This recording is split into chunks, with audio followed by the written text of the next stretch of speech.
जी अंकित जी गोरे गोरे मुखा तो काला काला केसिया गोरे गोरे मुखा तो काला काला केसिया लगे दोनों अखियां बड़ा ए हो कमर अप कमर डाउन हिलतावे पूरा टाउन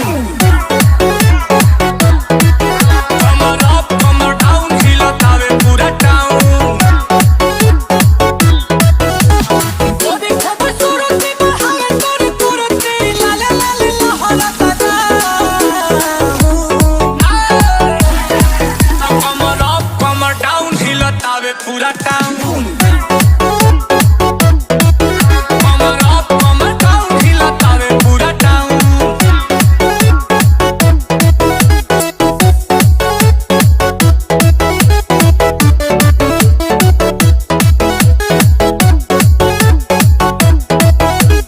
अंकित जी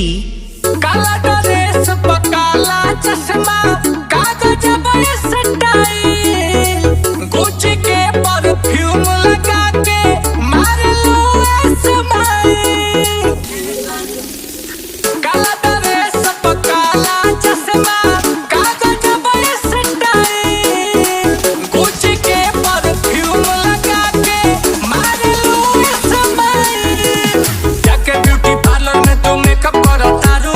नया नया पार्टी रोज सेटअप करो तारू देखो रानी पे जब ब्रेकअप करो तारू सब करो दिल रानी चेकअप करो तारू गम गम गम के चम चम चमके ए हो गम गम गम के चम चम चमके हरे लब से दकरा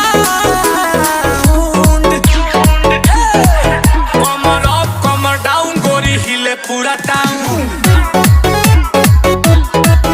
कमर अप कमर डाउन हिलतावे पूरा टाउन